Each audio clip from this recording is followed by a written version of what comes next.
Hi!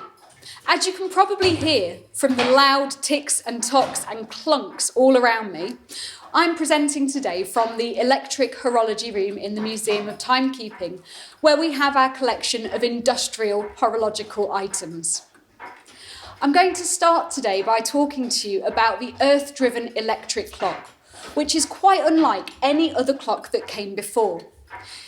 Invented in 1911 by Percival Arthur Bentley, it was said that once properly calibrated, these clocks could run for years without any need for adjustment. The electric clock doesn't rely on mains power, although by 1910, a lot of middle-class businesses and homes were connected to the mains electric. Instead, this clock had two metal prongs, which came out from underneath the clock and into the ground. There they picked up the electric current from the earth itself, only about 1 volt at the point of contact, but it was enough to set the pendulum in motion. This turns on its head the idea of how a traditional long case clock would work. So ordinarily, in a mechanical escapement, the wind in the escapement gives the energy to the pendulum and controls it, whereas in this clock, the energy is delivered to this magnetised bar here, which then drives the escapement, so completely turning that kinetic energy exchange on its head to keep the clock going.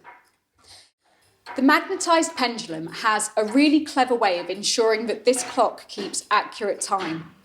It has an automatic switch which reverses the current at the end of each swing of the pendulum. So we can see here the pendulum travelling back and forth, and as it reaches the furthest point of its swing, that switch reverses the current which is being fed to it by those two metal spikes in the ground, pushing the pendulum back the other way.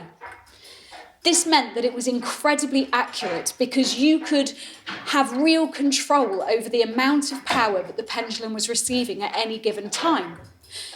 Now, in 1910, the mains electricity was incredibly unreliable and, in all honesty, rather dangerous.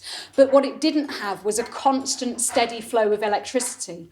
Whereas when you are looking at the electric current from the ground, that was fairly stable, certainly far more stable than the mains electricity of the day. This meant that you were able to have continuous power to the pendulum without having to concern yourself with any fluctuation in voltage.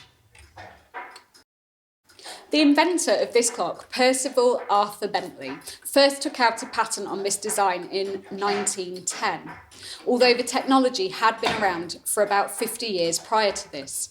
It really hadn't been utilised. So his factory, known as the Bentley Manufacturing Company, was founded swiftly after this patent was put in place. And by 1911, he was up and running, he had a team of 12 staff, and he was producing these clocks to order. And we can see in the following images some of the original clock designs from the pamphlet for the Bentley Manufacturing Company's clocks. Despite the factory looking promising, in 1914, with the onset of World War I, the manufacturing company was taken over by the MOD to help with the war effort.